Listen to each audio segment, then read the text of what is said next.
is Pranjali Praveen Khade. I am studying in standard 6. Hello, good evening. My name is Vedika. I am from 5th standard. आई एक नाव असते, जगा वेगळा भाव असते. आई एक जीव असते, प्रेमळ मायेचे लक्षण असते. आई एक श्वास असते, जिव्हाळ्याची रास असते. आई एक आठवण असते, प्रेमाची साठवण असते. आई एक वाट असते, आयुष्यातील सर्वात पहिली गाठ असते. आई बहरणाऱ्या जीवनाची हिरवी पात असते. आई एक सुंदर घर असते, वास्तळ्याची सर असते. आई हृदयाची हाक असते, निशब्द जाग असते. आई एक क्षमेची मूर्ती असते, जी सतत सोबत राहून मार्ग दाखवत असते. आई एक परोपकारी असते, जी स्वतःसाठी न जगता इतरांसाठी जगते. तर 1ली व 7वीचे विद्यार्थी आपला हा परफॉर्मन्स तुम्हा सर्व आयांना समर्पित करीत आहेत. चला तर मग जोरदार टाळ्यांनी स्वागत करू. वाटलंच होतं म्हणूनच तर सोडून तुला लांब गेलो नाही. ना ना ना ना ना ना ना ना ना ना ना ना ना ना ना ना. आली होती जाम झोप, गुरूप झालो असतो. भीती भीती कसली थेट उद्याच उठलो असतो.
छान स्वप्न पहा, मोठी होतात मुलं.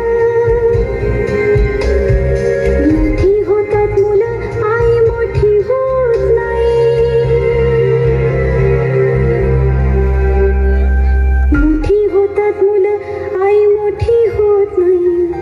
खुशीत नसतं